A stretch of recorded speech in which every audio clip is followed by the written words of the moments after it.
turn the hands of time, turn it back.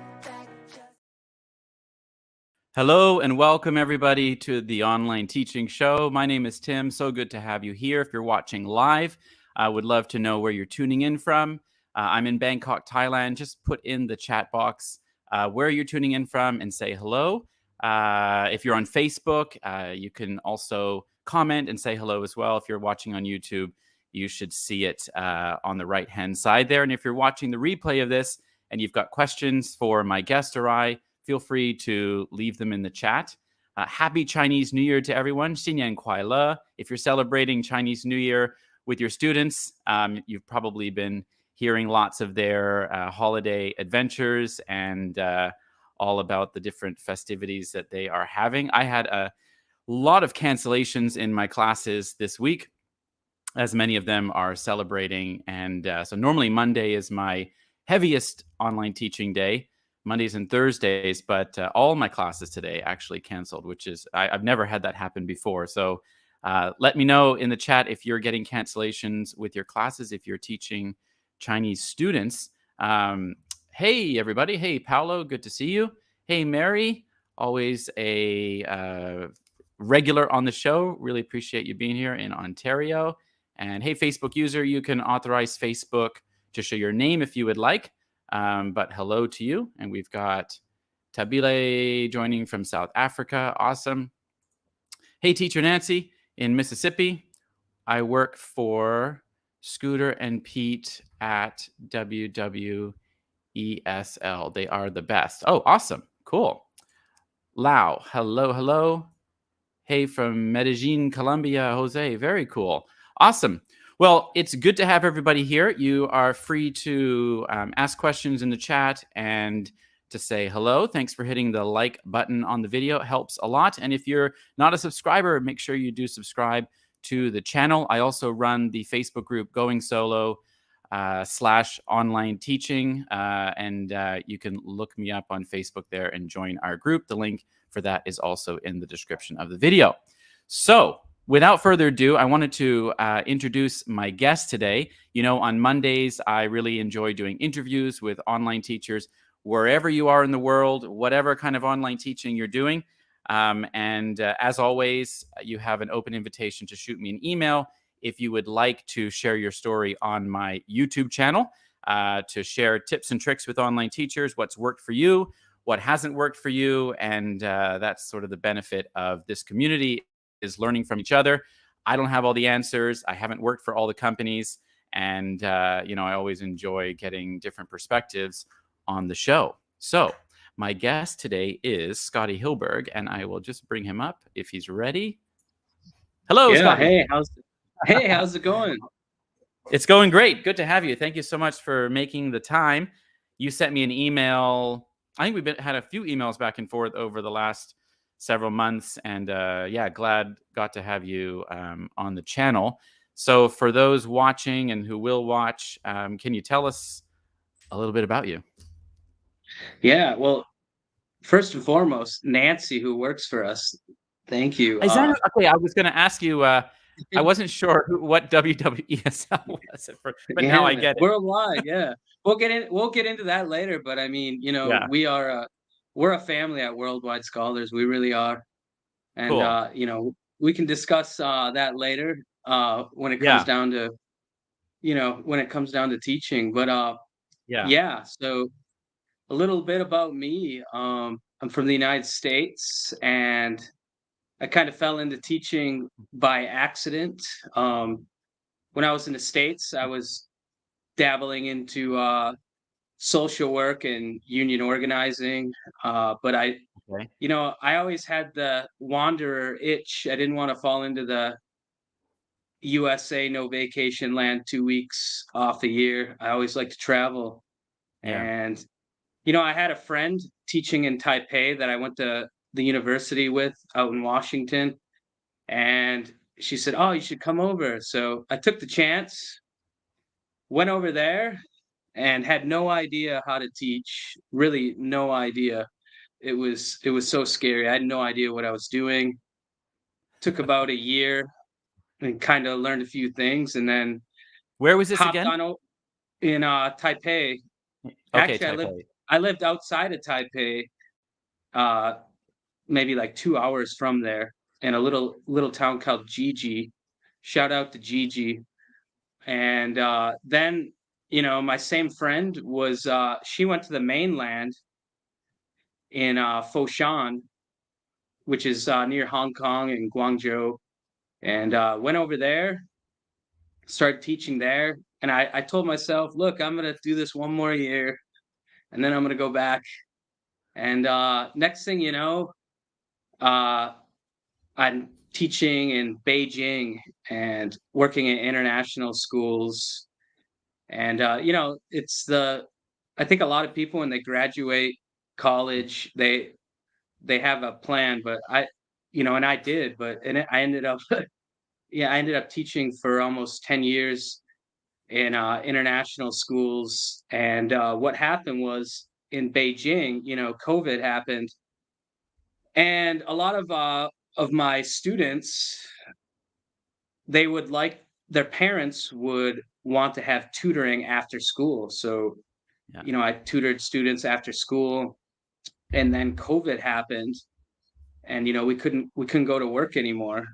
So for about 5 months, and about 3 months in, it was like, all right, well, this isn't happening. The parents wanted classes, but we couldn't meet up. We couldn't go to the school to have classes. It was shut down.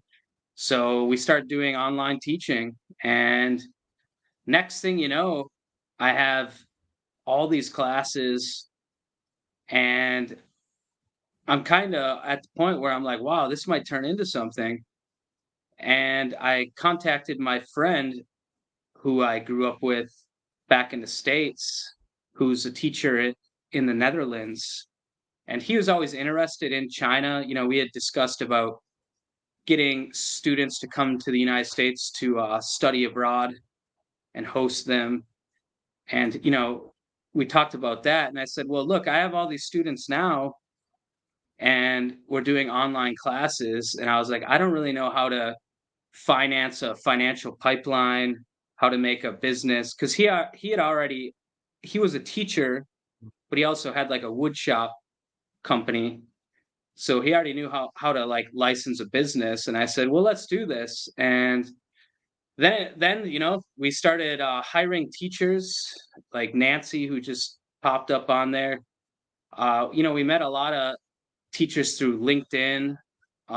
Then when Palfish VIP kids, kind of started shutting down a little bit. Next thing you know, we got a few teachers, and wow, yeah, that's basically it. It was an accident. Really had no plans of being a teacher. Had no plans of running a business. So it's just yeah, crazy. That is crazy. So, like, how does you kind of skipped the general route that a lot of online teachers take. They get on with one of these big companies, they kind of get some experience, and with everything that happened in China, a lot transitioned into having their own students, etc. You had like a benefit of being on the ground in China during COVID, right? So you had already had some contacts and things like that from your school. Is that kind of where it started for you? It definitely did, but also, I mean, I worked at every 2 years, it seems like I would change something up, because I feel like you can get too complacent or bored with something. So I'd be like, all right, I'm teaching at this school. And, I mean, China's such a massive country. There's so many places, so many different things to see. So I'd be like, well, hey, this school, I got some experience here. So I slowly built myself up. And like, I believe you worked in Beijing, and that was kind of like the NBA for ESL for me. I was like, all right, I'm in the capital Yeah, city, and I got there. And yeah, yeah, being on the ground 100% helped. And, that's something I can definitely suggest to people that, if you're going to teach abroad, or you are teaching abroad, whether you're in Dubai or Korea, Japan, you know, if you're wanting to move back home and you're scared about transitioning into another career, or you're looking for something just to kind of hold you over until you move into a different career, I mean, online teaching, network with your parents that, you have a connection with, and then go from there. Yeah. Yeah, I agree with you. I think you can really build a business from, just having a few contacts. I think sometimes we get this whole marketing thing a little bit we just make it too complicated. There are a lot of teachers watching that will say, "Look, I've got no students at all. What's how can I get started?" Um, and I get those questions a lot. What would you say to someone that's kind of just starting out that maybe had you not had the, I guess I should phrase it, had you not had the benefit of being on the ground in a country like China, what would you have done if you were interested in online teaching? I mean, I would go the course of working for other companies, get your experience. I mean, because, I learned I never had any plans of being a teacher, so I basically learned, from the start. So, maybe work for another company, and then, your channel's great. Anyone that's watching today, like Tim's the man. Look at different. Thanks, dude. You are. Look at different companies, and then once you get comfortable and confident about your craft, look at different options of where you can put yourself out there. You don't have to spend a lot of money Mhm. advertising, just get yourself out there. And, we grew organically and we still only do word of mouth. So our whole thing is connections with people. One parent likes me or likes another teacher, and then we go from there. In the future we want to expand into other markets. Yeah. And that might be the big level marketing that we're talking about. But Yeah. from anyone just trying to start out, start with one student, and then go from there. You can tell that parent, well, hey, I know your child really enjoys my class. Well, if you have any friends, I'll give you a couple free classes if you connect me with another student. I'll give them a free demo, and then we'll go from there. Yeah, decide. I think that's good advice for sure. Decide who you are wanting to teach and put all your efforts into getting that first student, whether it's on social media or you're reaching out to previous students or whatever the case may be. And this is a big community. I often see teachers who are sharing, "Hey, I've got too many students. Does anyone want to teach this person or that person?" So be in the Facebook groups and network and connect with others. You could just be networking with other online teachers and start your Yeah, business and grow it from just having a couple of students. yeah. And I've seen it network time and time networking again. is yeah, networking is everything. I mean, I just shot you an email and Mm. went from Yeah, there. and that's right. Yeah, so and appreciate that.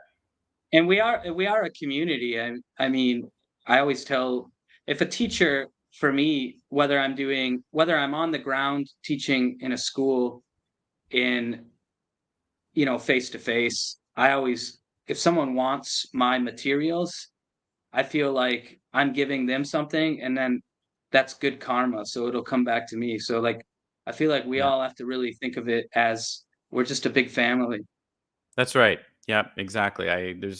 There's room at the table for everyone, as they say, and if you elevate each other up. What's the phrase about the tide? I'm drawing a blank on it. The sh- uh, the ship ri- the tide rises all ships, something like that. Yeah, that one. Yeah, I don't know. I got a lot Anyway, of quotes, yeah, I but I think it's can't the always tide rises remember 'em. all ships. Someone let me know in the comments.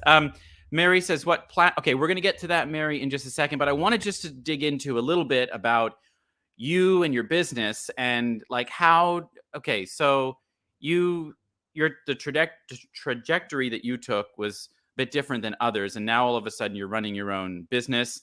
You're hiring teachers. Like, what's been one of the biggest challenges of that? Biggest challenge. This is a You question I know, didn't send in advance. the biggest challenge would have been for me would have been managing all of this. So that's why Mhm. I brought on my partner, Pete. Shout out to Yeah. Pete. I would say that's the biggest challenge because I was just winging it. I knew I got the experience teaching, so I knew how to do that. Um, but another thing I would say is, once you got the company going, Mhm. is getting reliable teachers. Mhm. Yep. So looking for teachers and just managing all the different things because let's say there's several independent teachers watching, and so they're not necessarily at a point or maybe have never thought about bringing on teachers, but they're just managing like their own schedule and their own handful, a dozen or so students. And the course that I introduced about a year and a half ago to help teachers with this kind of helps them with laying all of that groundwork. Like all of a sudden, you're responsible for coming up with your pay rate. You're responsible for invoicing parents, communicating with parents, managing all of those things. And it can be overwhelming because as teachers, we didn't really always learn those things in Yeah, in no, of school, right? course. So, Yeah. what have you done to kind of bring yourself up to speed? You mentioned bringing on your partner Pete. Yeah, but Um, before that, I mean, just always having notes. I mean, you can't just jump if you're gonna have a bunch of mm, classes, you can't just jump into it. I know, like, if some of those out there listening, if you've worked, mm, in a school, whether it's in the US or China or Korea or Japan, where you can kinda just sometimes go in there and just wing it, like, yeah. I don't feel like you can do that with online teaching once you start getting a certain amount of students, because you definitely need to take notes. You need to keep Mhm, track of where you were at, and mm, also make sure before you jump into it that you have a strong curriculum, because when you jump into that class, it could be 40 minutes to an hour, and you can't just wing it, because in a lot when you're doing face to face, sometimes you can wing it, but when you're teaching online, it's straight on 40 minutes to an hour of just talking to, whether it's one or two students. So I mean, So do you you need to do 40-minute prepare more. classes? Sorry to So if it's interrupt one you. on one, yeah, no worries, dude. If it's 40 minutes, a 40-minute class would be one on one, and then we'll do team lessons, which consist of two students. So we never do more than two students, but yeah, it's either one on one, 40 minutes, or a team lesson consists of two students, which is 50 minutes. Cool. Yeah. Hey, Fraser. And Fraser says, "Hey, Scotty, do you know who Fraser is?" Nancy said she had to dip out for a little bit. Oh no, I don't Hey, know that. I don't know that guy. okay. Yeah, he's in Thailand as well. I think you are still, Fraser, if I'm not mistaken. Um, hey, Rasmus is here. Yeah, so let's get into a little bit of what is shout shout world. out to shout out to Rasmus. Yes, what is that? Fushan Naru. Oh no, we used to teach together, and we're Oh, kind of okay, like you know each other. brothers. Okay, Yeah. cool. Uh, let's talk a little bit about your company then, and worldwide. Is it Worldwide Scholars? Yep. Okay, tell us about Worldwide Scholars. Yeah, definitely. So, I came up with the name. We were kind of when I started out just on my own. There was no name, and when I brought on my partner Pete, he was without that guy, it wouldn't be worldwide. So he's like, we got to have a name. Yeah. Making it basically he was everything for me, because he made everything organized and legit. So he's like, think Okay. of some names, and the first name I came up with was Worldwide ESL, and then one of my friends, Thomas, who works with us now. Shout out to you, Theo Thomas. Um, we asked them, like, he said scholars, why not worldwide scholars? So then we went there, and then we like asked around. So we had like 4 different names, had people vote on it, and then worldwide scholars came out to be the name. And you know, obviously, whether it's China, Japan, Korea, those are the big markets. But like, we want to expand worldwide. We really want to get into the Middle East, whether it's South America, so yeah, worldwide. And So cool. you know, yeah, continue, sorry. No, I just say it's so cool. I think, I'm just so impressed, like just hearing your journey and like what you have sort of created. I think, we're going to see more teacherpreneurs like this coming out who are just kind of, you know, struggling with the companies and maybe just wanting to kind of do their own thing and, have a big vision for what is possible. I get many teachers letting me know all the time, online teaching is saturated, it's dead, I'm giving up, there's no point in doing this anymore, I'm changing careers. I think it's sad because Yeah. I don't know, I definitely don't think that it's dead at all. There's millions of potential students out there. If you're stuck working for a Cambly for the rest of your life, well, that's not going to be great. But you can use companies as a pivot to build your own thing. Yeah. So And to go I off just think and it's to go cool. off of that, we had saw what other companies were paying, other, paying teachers, tutors, whatever you want to call them. Yeah, And we're a small company, and we really believe in paying someone a decent wage. So for us, when we see someone making, $8 for a class, like, for us, that's I just we feel like that's not right. I wouldn't feel good about it, paying mm-hmm. you for your time to put in that effort to work for such little pay. So, Yeah, from the beginning, what I said is, the teachers that we do have, we're still a small company, but we're like a family. Like, we want to take care of each other. We talk even outside of classes. We nice. really want to just build a community, and we want to respect you as you would respect us. And and the kind of teachers we're looking for is like, we're like a family. We want to be friends, but also, you know, stay around for a while. And that's the problem with some of these big companies is, you don't feel valued. And Yeah, the next thing you know, you're not teaching. You stop teaching a class after 2 weeks or 2 months. right. That's VIP Kid was an interesting beast because they were so big that they had thousands upon thousands of teachers, but they had this unique way of creating this, diehard fan of faithful and loyal teachers. It was kind of an interesting. They knew what they were doing, but you're right. There's a lot of big companies out there that are just not not fun to work for, and so people don't stick around. So, I mean, on my channel, I talk a lot about companies, less so just because there's I just can't keep tabs on them all, and there's lots of small ones out there. But when I come across something that looks good, like when we chatted before, I was really interested in sharing this opportunity because I do get a lot of teachers who are looking for the first step, so maybe working for a nice family-oriented company like yours and getting their feet wet with online teaching and hopefully loving it and sticking around for a while. Can you share any more details about?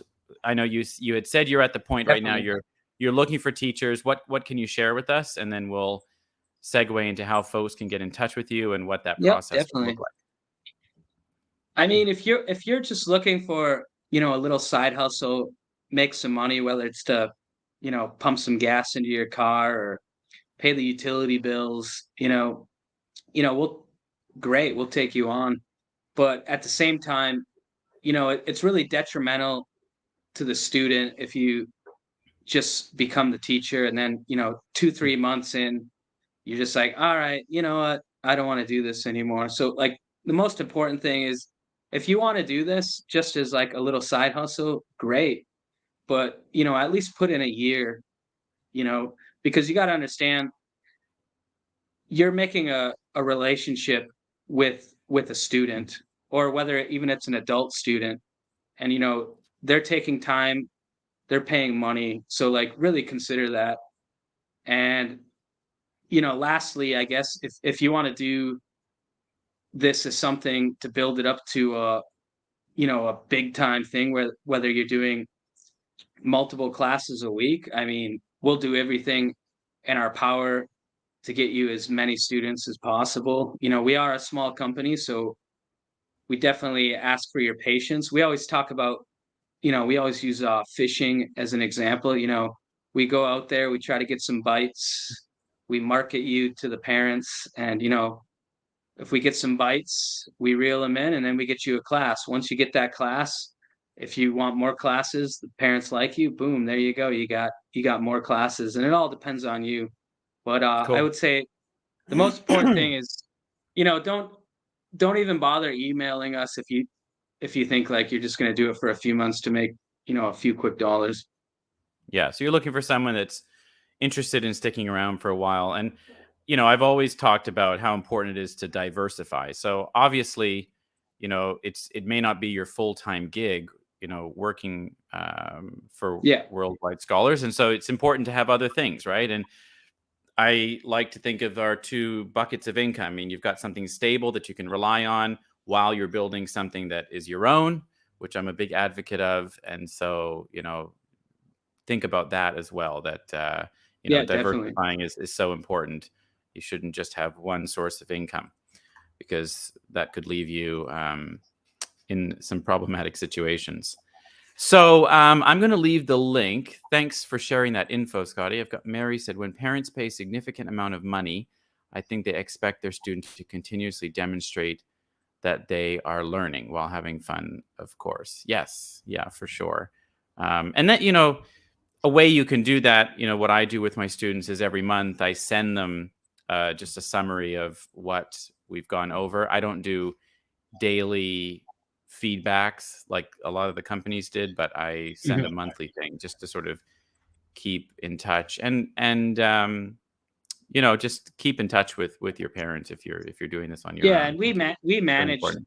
we manage the classes, so the teachers don't even have to worry about. We just ask the teacher to give us some feedback after the class, send us the feedback, and then we tell the parents. If you want to give if you want to give anything extra, send it our way, and then we'll talk to the parents. So, actually, like, we don't even let if the teacher doesn't want to be bothered, we handle that for them.